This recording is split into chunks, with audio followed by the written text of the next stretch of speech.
crazy. All these people out here waiting for you. What does this feel like?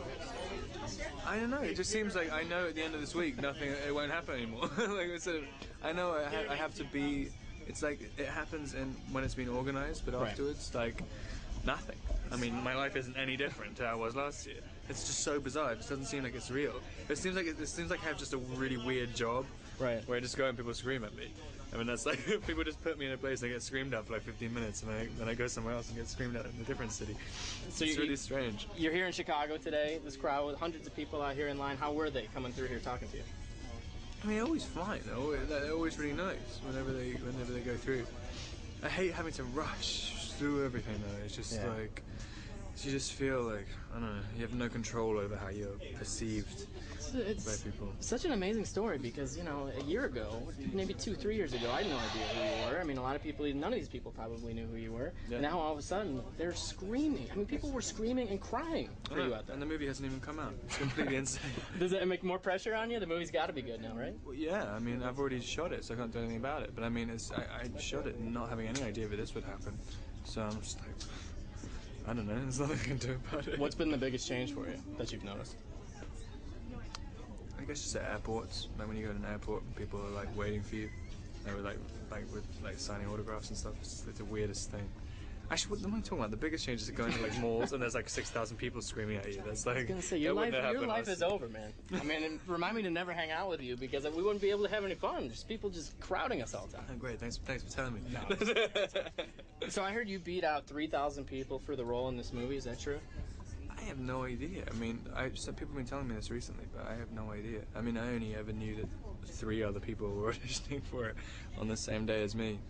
But I think I was right at the end of a really long casting process, so maybe. I don't know. Have you? Did you read the books before you auditioned for the movie? Were you a fan?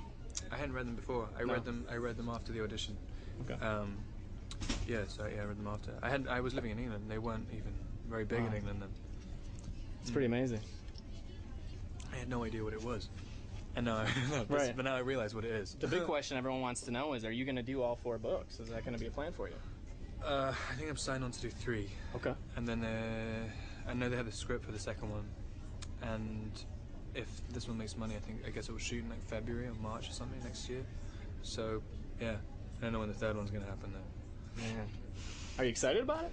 The second one, yeah, definitely. Yeah? I mean, I want to do the second one. The second one's my favorite book.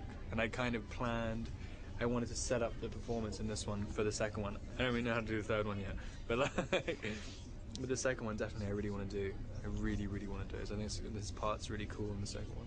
You're on this sort of world tour, or I guess it's just an American tour here across the country promoting the movie. What's been the craziest thing that's happened to you out there on the road? I guess Mexico City was a little bit nuts. Really? Yeah, there was like a riot going on. We couldn't leave. We came out of the screening. We couldn't. Like, just people surrounded the car. We couldn't leave. It's completely insane. But no, it was fun though. I mean, it's all just completely crazy and surreal. Can you give me any hair advice? Because I sort of have a little wild hairdo myself, but nothing. Yours seems to look so perfect all the time. What do you do to keep it in that kind of style? Nothing. I don't understand like why it's become such a big deal. I have no idea. It's a huge deal. There's like all these people on the internet. They heard that you were going to cut your hair, and there's like a petition for you not to cut your hair. It's so bizarre. It's so funny how like when I first got cast, there was 75,000 people were saying you can't play the part, and now there's people saying you can't cut your hair. Like... Was there anybody when you were younger that you would have lined up like this for? Did you have like a hero? Like a...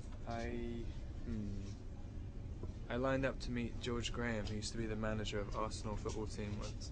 Wow. There wasn't anyone lining up. There's only about 2 other people lining up. It's not really the same thing. That's awesome. Well, I'm going to moderate this Q&A down there. Hopefully it doesn't get too crazy. Okay, cool. Let's go. Hey, nice to meet you. All right, man. Nice to meet you. Thank you.